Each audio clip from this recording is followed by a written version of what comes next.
Nagsimula ang pelikula sa isang magandang babae na nagngangalang Sadie na naglalakbay sa labas ng Washington, D.C.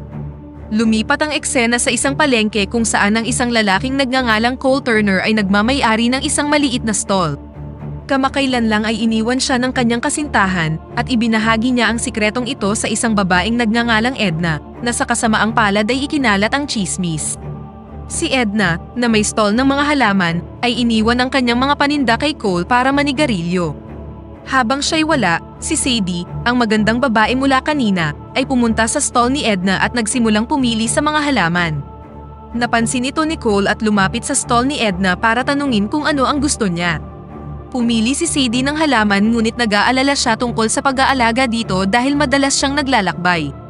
Nag-aatubili si Cole na ibenta ang halaman sa takot na mamamatay lang ito sa kanya na humantong sa isang pagtatalo.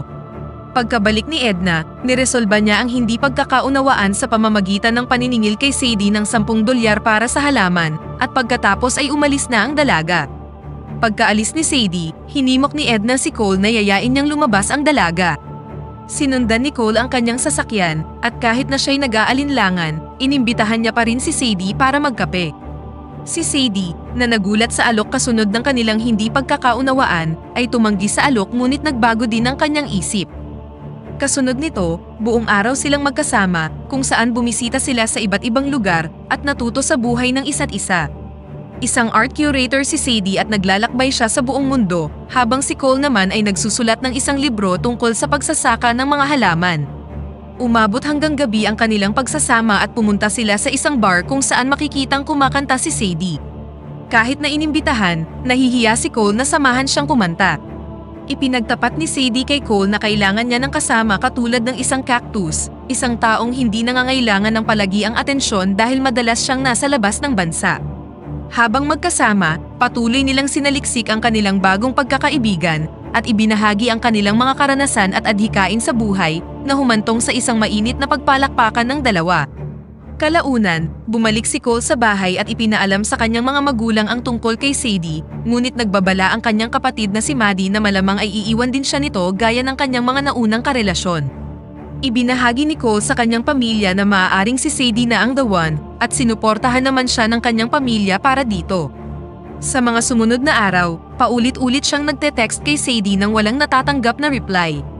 Nagbigay ang kanyang ama ng iba't ibang dahilan kung bakit hindi na siya nagpaparamdam, ngunit iginiit ni Maddie na tinikman lang siya ni Sadie at naglaho na parang bula. Naalala ni Cole na naiwan niya ang kanyang inhaler sa bag ni Sadie na nagkataong merong tracker. Nang suriin ang lokasyon nito, nalaman niyang nasa London siya. Hinikayat siya ng kanyang mga magulang na sundan si Sadie, kaya nagpa siya siyang sorpresahin ang dalaga sa London. Pagkarating sa London, habang tinatrak ang kanyang lokasyon, napunta siya sa isang madilim na eskinita at dinukot ng ilang kalalakihan. Hindi nagtagal, natagpuan niya ang kanyang sarili sa tila isang laboratorio na puno ng mga mapanganib na insekto na ginagamit para sa pagtorture. Paulit-ulit siyang kinilala ng interrogator bilang ang taxman, ngunit iginiit ni Cole na isa lamang siyang magsasaka. Nang malapit na siyang pahirapan, biglang nagpakita si Sadie sa lugar at pinaputukan ang lahat gamit ang kanyang rifle. Habang tumatakas sila, nagulat si Cole nang matuklasan niyang hindi siya art curator kundi isang CIA agent. Naipit sila sa isang gunfight kung saan binigyan din siya ng armas ni Sadie. Hindi nakatama si Cole ngunit nakatulong siya sa pagbibigay ng cover sa dalaga. Pagkalabas mula sa kuweba, nalaman nilang nasa Pakistan sila. Habang sinusubukan nilang tumakas gamit ang sasakyan ni Sadie, bigla silang inatake ng local security forces.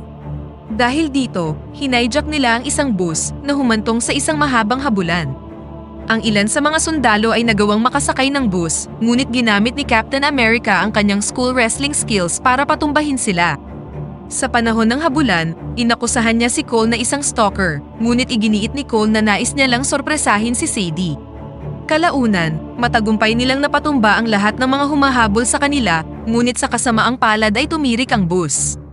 Dahil dito, ipinaalam ni Sadie kay Cole na kailangan na nilang maglakad.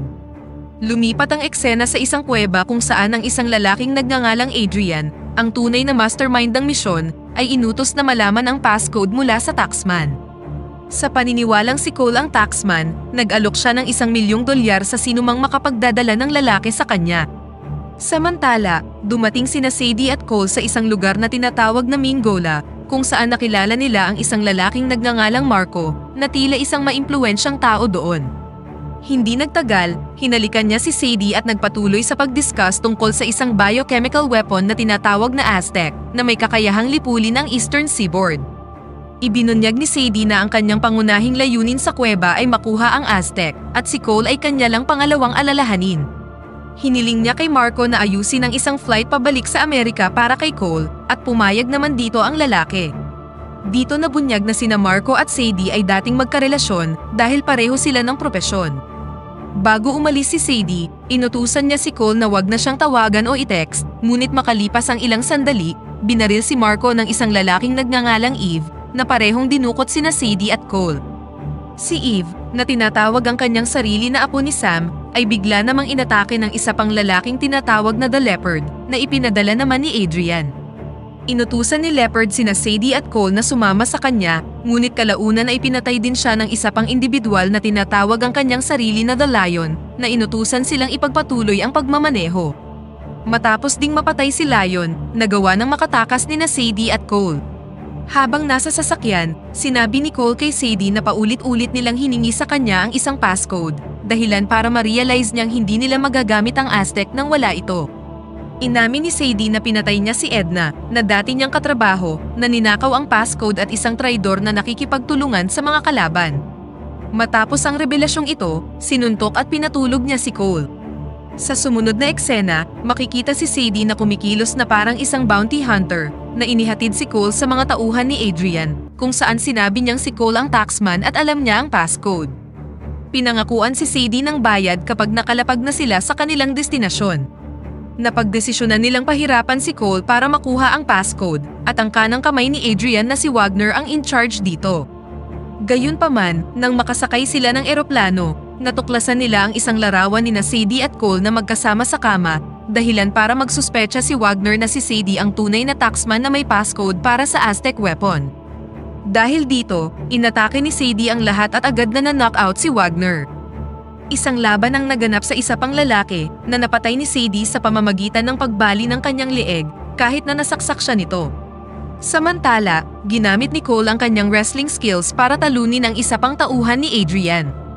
Inutusan siya ni Sadie na tumalon mula sa eroplano kasama ang Aztec gamit ang isang parachute, ngunit tumanggi siyang iwan si Sadie at hinawakan siya habang pareho silang tumalon mula sa eroplano. Makalipas ang 6 na oras, napadpad sila sa Socotra Island sa Arabian Sea. Ginamot ni Cole ang mga sugat ni Sadie gamit ang kanyang mga kaalaman sa mga halaman. Kinaumagahan, nasangkot sila sa isa pang mainit na labanan nang atakihin sila ni Wagner at ng kanyang mga tauhan. Sa kabutihang palad, ipinadala ni Sadie ang kanyang lokasyon sa CIA. Dumating ang kanyang team sa tamang oras at napatay nila ang ilan sa mga puwersa ni Wagner. Gayunpaman, nagawang makatakas ni Wagner dala ang Aztec na labis na ikinadismaya ng buong CIA team. Lumipat ang eksena sa CIA headquarters, kung saan in-interview sina Sadie at Cole ng isang lalaking nagngangalang Jackson. Nagkaroon ng pagtatalo sa pagitan ng dalawa nang sabihin ni Sadie na isang pagkakamali ang pagliligtas kay Cole dahil nawala niya ang Aztec sa proseso, at labis namang nasaktan si Cole sa mga pahayag ni Sadie.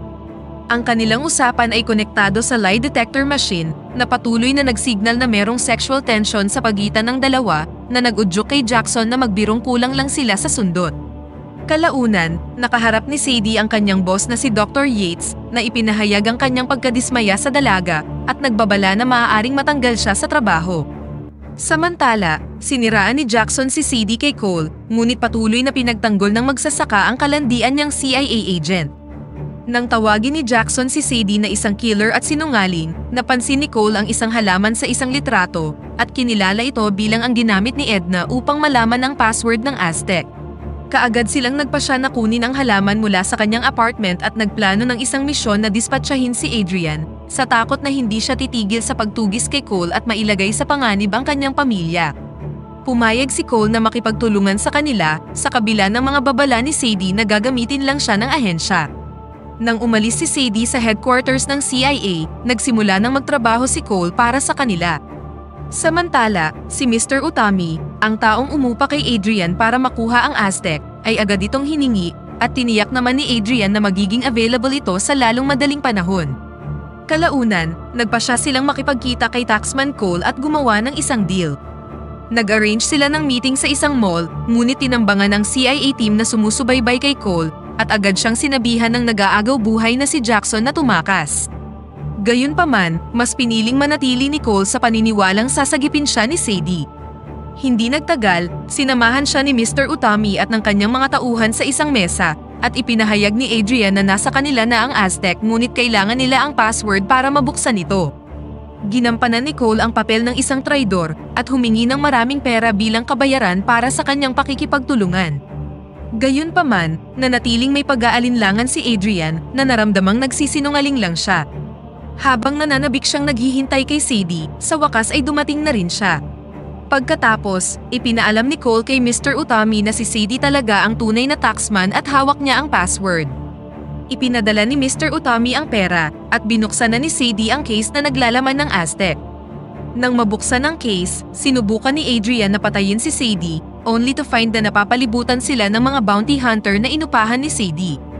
Hindi nagtagal, naganap ang isang shootout at nagawang makuha ni Sadie ang Aztec bago sila nagtago ni Cole sa ilalim ng isang mesa.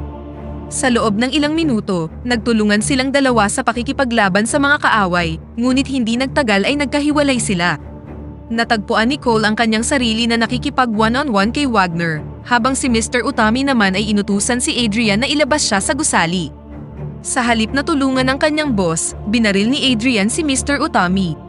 Samantala, nakarating sina Wagner at Cole sa control room na puno ng malalaking makina na hindi sinasadyang na-activate sa panahon ng kanilang labanan. Biglang umikot ang buong gusali kung saan nakikipaglaban ng iba na lumikha ng mas malaking kaguluhan. Sa gitna ng kaguluhang ito, sina Adrian at Sadie ay naipit sa magkahiwalay na labanan. Kalaunan, nagawang patayin ni Cole si Wagner at bumalik sa bulwagan sa tamang oras nang malapit nang tapusin ni Adrian si Sadie. Sa kabila ng kanyang interbensyon, nakuha ni Adrian ang kalamangan at kinuha ang Aztec weapon. Sa isang desperadong hakbang, binaril ni Sadie ang kisame sa itaas ni Adrian na naging sanhi ng pagbagsak nito sa kanya. Nadurog nito ang pangunahing kontrabida, dahilan para makuha na ni Sadie ang Aztec at nailigtas si Cole sa proseso. Naghalikan ang dalawa at pinuri ni Cole si Sadie sa kanyang itsura sa kanyang itim na damit. Lumipat ang eksena sa isang mas mapayapang setting kung saan kumakain sina Sadie at Cole kasama ang kanyang pamilya. Ikinalulugod ng mga magulang ni Cole na makilala ang dalaga at si Maddie naman ay labis na humanga sa kanya. Habang ikinukwento ang kanilang nakakapangilabot na karanasan, mas lumalim pa ang kanilang pag-iibigan at dito na nagtatapos ang pelikula.